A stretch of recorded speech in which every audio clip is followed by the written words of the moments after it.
Bihar school examination board में आपको option वाले क्वेश्चन में एक क्वेश्चन पूछा जाता है जिसको हम हिंदी में अनेक शब्दों के लिए एक शब्द कहा करते हैं, लेकिन इसी को इंग्लिश में single word for a group of words करके मतलब आपको क्वेश्चन पूछा जाता है।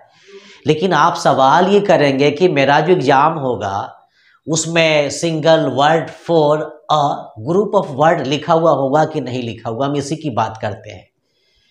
तो आपको एग्जाम में मतलब ये सारे वर्ड्स लिखे हुए नहीं आएंगे, बस आपको डायरेक्ट मतलब एक सेंटेंस दे दिया जाएगा और उस बहुत सारे शब्दों के लिए आपको एक शब्द यानी एक वर्ड का यूज करना है। अब जैसे कि यहाँ पर बहुत सारे हम आपको क्वेश्चन लिख चुके हैं, थोड़ा सा आप गौर करेंगे, यहाँ पर देखते हैं। अब जैसे कि आपका ये फर्स्ट क्वेश्चन है, a man who lives on vegetables. A man मतलब वह व्यक्ति, हु मतलब जो, लिव्स मतलब आश्रित रहता है, ऑन वेजिटेबल्स का मानी होता है साग सब्जी पर। वह व्यक्ति, वैसा व्यक्ति जो साग सब्जी पर यानी मांस मछली को छोड़ दीजिए आप, साग सब्जी पर आश्रित रहता हो, वैसे व्यक्ति को क्या कहा जाता है? तो वैसे व्यक्ति को हम वेजिटेरियन बोलेंगे। और वेजिटेरियन का हिंदी बेटा निरामिष होता है। तो ये आप समझ गए होंगे। तो इसी तरह से आपको क्वेश्चन डाला जाएगा, क्या man who lives on vegetables dash, यानी वह व्यक्ति जो वेजिटेबल पर आश्रित रहता हो, यानी साग सब्जी खा करके क्या करता हो, अपना जीवन यापन करता हो, शाकाहारी भोजन करता हो, वैसे व्यक्ति को हम क्या बोलेंगे? अंग्रेजी में वेजिटेरियन बोलेंगे, जिसका हिंदी निरामिष होता है। अब इसी तरह हम अपने नेक्स्ट क्वेश्चन पर गौर करते हैं। A man whose wife is dead. A man मतलब वह व्यक्ति, हुज मतलब जिसका या जिनके, वाइफ मतलब पत्नी का, इज डेड मतलब देहांत हो गया हो। वह व्यक्ति, वैसा व्यक्ति यानी वैसा पुरुष जिनके पत्नी का देहांत हो गया हो, उन्हें हम इंग्लिश में क्या कहेंगे? तो उसे अंग्रेजी में हम विडोवर कहेंगे, जिसका हिंदी क्या होता है बेटा? विधुर। विडोवर मतलब विदुर। हालांकि आपको एग्जाम में हिंदी लिखने की कोई जरूरत नहीं है, आपको डायरेक्ट वहां पर इंग्लिश लिखना है। चलिए थर्ड क्वेश्चन पर गौर कर लेते हैं। A man whose husband. A man मतलब वह महिला, हुज हस्बैंड मतलब जिसका पति, इस डेड मतलब देहांत कर गया हो। वैसी महिला जिसके पति का देहांत कर गया हो, या वह महिला जिसके पति का स्वर्गवास हो गया, हम उन्हें क्या कहेंगे भाई? तो उसे इंग्लिश में हम विडो बोलेंगे, जिसका हिंदी क्या होता है बेटा? विधवा। अब हम चौथे नंबर पर गौर करते हैं। A place. अ माने वह स्थान, वेयर मतलब जहां पर, वह स्थान जहां पर क्लोथ्स। अब एक बार थोड़ा सा इसको हम क्लियरेंस कर देते हैं। CLOTH को हम क्लोथ पढ़ेंगे, लेकिन जब यहाँ पर हम CLOTH यस लिखेंगे तो बेटा इसको हम क्लोथ्स पढ़ेंगे। आर केप्ट मतलब रखा जाता है। वैसा स्थान जहां पर वस्त्र को रखा जाता है, कपड़ों को रखा जाता है, वैसे जगहों को क्या कहा जाता है? तो वैसे जगहों को हम वार्डरोब बोलेंगे। क्या बोलेंगे बेटा? हम वार्डरोब बोलेंगे, जिसका हिंदी होता है अलमारी। वार्डरोब मतलब अलमारी। आगे देख लेते हैं हम। Science of the life of animal. Science of the life of animals. अब इसका हम हिंदी समझ लेते हैं। विज्ञान की, साइंस की वह शाखा, साइंस का वह ब्रांच जिसके अंतर्गत हम प्राणियों के विषय में हम अध्ययन करते हैं, वैसे विज्ञान की शाखा को क्या कहा जाता है? तो वैसे विज्ञान की शाखा को या साइंस की जो शाखा होती है उसे हम क्या कहते हैं? अंग्रेजी में जूलॉजी कहते हैं, जिसका मानी तो आप पहले से जानते हो भाई, प्राणी विज्ञान। चलिए अगले क्वेश्चन पर हम गौर कर लेते हैं। आपकी अगली क्वेश्चन है, अ प्लेस वह स्थान, वेयर मतलब जहां पर, वह स्थान जहां पर, बर्ड्स मतलब पक्षियों को, एंड एनिमल्स मतलब पशुओं को, वैसा स्थान जहां पर पक्षियों को और पशुओं को मतलब रखा जाता है। फॉर पब्लिक का मानी होता लोगों के लिए, टू सी मतलब देखने के लिए, यानी वैसा स्थान जहां पर पक्षियों को, जानवरों को लोगों के दिखावे के लिए, देखने के लिए रखा जाता है, वैसे जगह को क्या कहा जाता है? तो वैसे जगह को आप तो जानते ही कि उसे हिंदी में चिड़ियाघर कहा जाता है और उस अंग्रेजी में जू कहा जाता है। चलिए आगे देख लेते हैं, गौर करते हैं आगे हम। अ प्ले प्ले, अब थोड़ा सा हम प्ले के ऊपर गौर करते हैं। प्ले माने खेलना भी होता है, प्ले माने बजाना भी होता है, प्ले मतलब नाटक भी होता है। अगर मान लीजिए कि प्ले शब्द का प्रयोग अगर हम किसी म्यूजिकल इंस्ट्रूमेंट के साथ करते हैं, वाद्य यंत्र के साथ करते हैं, तो इसका माने क्या होता है? प्ले मतलब बजाना। I play on the harmonium, मैं हारमोनियम बजाता हूं। आई प्ले द पियानो, मैं पियानो बजाता हूं। लेकिन अगर यही प्ले का प्रयोग अगर हम किसी खेल के नाम के साथ करते हैं, I play football, I play cricket, तो किसी खेल के नाम के साथ अगर करते हैं तो बेटा प्ले माने क्या होता है? खेलना। लेकिन अगर हम प्ले के पहले अ शब्द का प्रयोग करते हैं, आर्टिकल का प्रयोग करते हैं, तो फिर ऐसी परिस्थिति में प्ले का मानी खेलना कहना, प्ले का मानी मतलब यहाँ पर ये कह ले कि आपको बजाना की जहां तक बात होती है, ये कहना सरासर गलत हो जाता है। प्ले के पहले जब आर्टिकल का प्रयोग हो जाए, अ का प्रयोग हो जाए, तो फिर प्ले का मानी क्या होता है? नाटक। कोई दिक्कत नहीं। और दूसरी मानी होता है, प्ले का मानी निभाना भी होता है। प्ले रोल का मानी होता है भूमिका निभाना। चलिए गौर कर लेते हैं यहाँ पर हम। तो अप्ले मतलब वैसा नाटक, विच मतलब जिसका, इंट्स मतलब अंत होता है, वैसा नाटक जिसका अंत होता है। इन डेथ का मानी होता है मृत्यु से, एंड सौरव का मानी दुख से।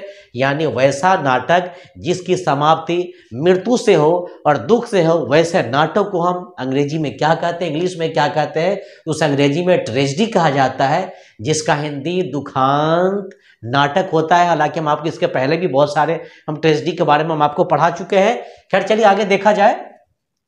आपका 8वां नंबर जो क्वेश्चन है, एन इंस्ट्रूमेंट, एक यंत्र, यानी वैसा यंत्र, फॉर मेजरिंग टेम्परेचर, यानी वैसा यंत्र जिसका प्रयोग टेम्परेचर मापने के लिए, तापमान को नापने के लिए किया जाए, वैसे यंत्र को, वैसे इंस्ट्रूमेंट को क्या कहा जाता है? तो वैसे इंस्ट्रूमेंट को बेटा हम क्या बोलेंगे? हम थर्मामीटर बोलेंगे, जिसको हिंदी में हम ताप मापी कहते हैं। क्या कहते हैं भाई?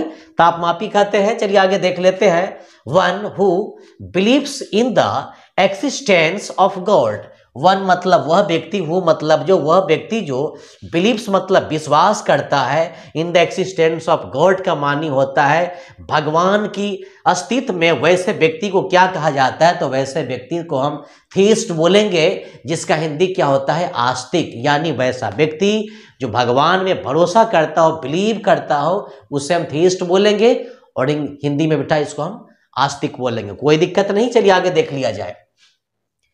अब आपका जो ये 10वां नंबर क्वेश्चन है, अ रूम, अ मतलब अ रूम वेयर, यानी वैसा कमरा जहां पर एन आर्टिस्ट मतलब क्या कहते हैं भाई? ये कलाकार को, और फोटोग्राफर मतलब फोटोग्राफर को, वर्क्स मतलब काम करते, यानी वैसा कमरा जहां पर एक कलाकार यानी एक आर्टिस्ट हो गए या फोटोग्राफर जो काम करते हैं, वैसे कमरा को, वैसे रूम को क्या कहा जाता है? तो वैसे कमरा को हम क्या बोलेंगे? हम स्टूडियो बोलेंगे। तो ये जो अभी हम देख रहे हैं, मतलब अनेक शब्दों के लिए एक शब्द, आपके एग्जामिनेशन में क्वेश्चन पूछा जाता है, हालांकि हिंदी में पूछा जाता है, लेकिन आपका जो इंग्लिश का जो लिटरेचर है, रेनबो सेकेंड, इसका जो एग्जाम होता है, इसमें आपको ऑप्शन वाले क्वेश्चन में इसको डाल करके पूछा जाता है। आपको वहां पर क्वेश्चन दे दिया जाएगा। अब जैसे कि मान लिया जाए कि हम किसी एक क्वेश्चन की थोड़ा सा बेटा हम बात कर लेते हैं। अब जैसे कि यहाँ पर हम आपको बतलाए हैं कि अब इसी क्वेश्चन को देख लिया जाए, हम इसी को हम आपको क्लियरेंस कर देते हैं। A room where an artist और फोटोग्राफर वर्क्स, यानी वैसा कमरा जहां पर एक आर्टिस्ट और एक फोटोग्राफर काम करते हैं, उसे क्या कहा जाता है? अब आपको वहां पर ऑप्शन में दिया जाए, रोमन नंबर 1 में डाल दिया जाएगा स्टूडियो, रोमन नंबर 2 में डाल दिया जाएगा मूवीज, नंबर 3 में आपको डाल दिया जाएगा सिनेमा हॉल, नंबर 4 में टॉकीज डाल दिया जाएगा।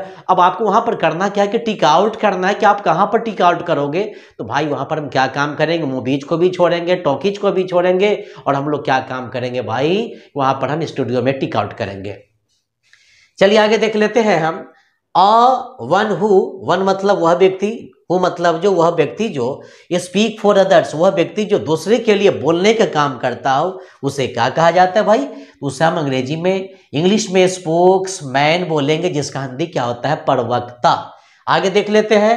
अ man who liked by everybody, a man मतलब वह व्यक्ति, हु मतलब जो या जिसको, लाइक्ड मतलब पसंद किया जाता है बाय एवरीबॉडी मतलब हर किसी के द्वारा, वैसा व्यक्ति जिसे हर किसी के द्वारा पसंद किया जाता है। अब आपको वहां पर एग्जाम में ऑप्शन डाल दिया जाएगा, रोमन नंबर 1 में लवर, रोमन नंबर 2 में बिलवड, नंबर 3 में आपको वहां पर पॉपुलर को डाल दिया जाएगा और चौथे ऑप्शन में आपको नन कर दिया जाएगा।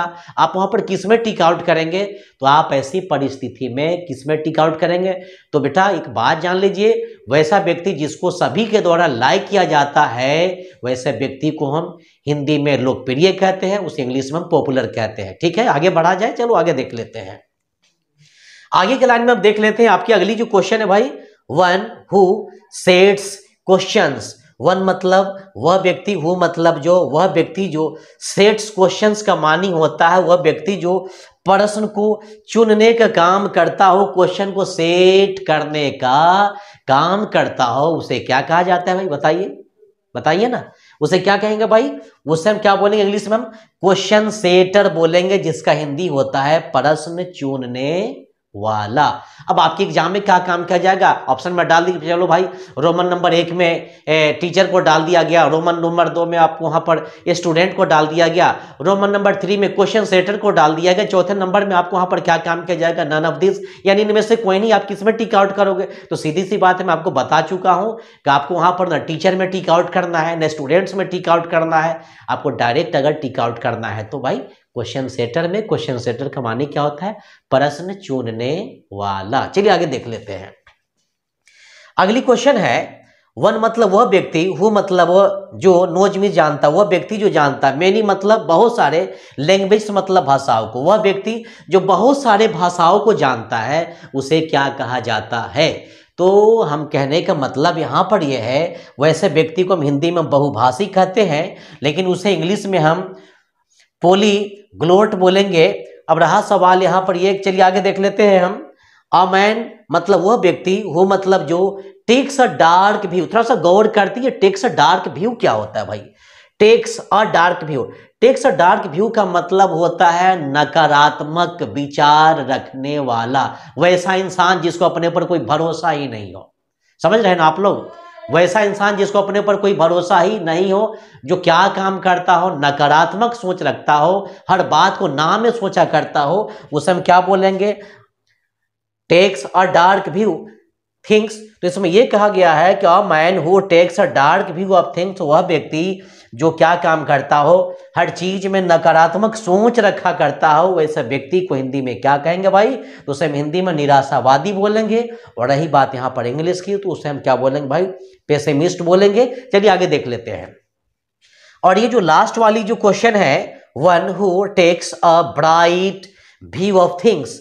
वन मतलब वह व्यक्ति, हु मीन्स जो, takes a bright view, takes a bright view. ये सवाल होता है कि ब्राइट, ब्राइट का माने तो चमकीला भी होता है, लेकिन थोड़ा सा चमकीला कहना यहाँ पर अच्छा नहीं लग रहा है भाई। ब्राइट का मतलब यहाँ पर उज्जवल। ब्राइट मतलब क्या होगा भाई? उज्जवल। जोर से बोलिए, ब्राइट मतलब उज्जवल। तो कहने का मतलब यहाँ पर यह है कि वह व्यक्ति जो किसी भी चीज के लिए अपने उज्जवल विचार रखता हो, वह व्यक्ति जो किसी भी चीज के लिए ब्राइट व्यू रखता, उज्जवल विचार रखता हो, वैसे व्यक्ति को हम बेटा हिंदी में आशावादी बोलेंगे। और रही बात इंग्लिश में, तो इसको हम ऑप्टिमिस्ट बोलेंगे। तो आज के लिए इतना ही। अगर आप मेरे चैनल पर है तो मेरे channel ZN English research centre को सब्सक्राइब करना ना भूलें। और ये जो क्वेश्चन है आपके एग्जाम ही नहीं, आपके बहुत सारे कंपटीशन के लिए बहुत बड़ा ये इंपॉर्टेंस रखता है, तो मैं चाहूँगा कि आप इसको हटली याद करें। तो आज के लिए इतना ही। मेरा वीडियो देखने के लिए लॉट्स ऑफ थैंक्स। अगर आपके फ्रेंड भी अगर इस साल अगर इंटरमीडिएट में अगर अपीयर हो रहे हो तो आप उनको भी शेयर करना नहीं भूलें। तो आज के लिए इतना ही।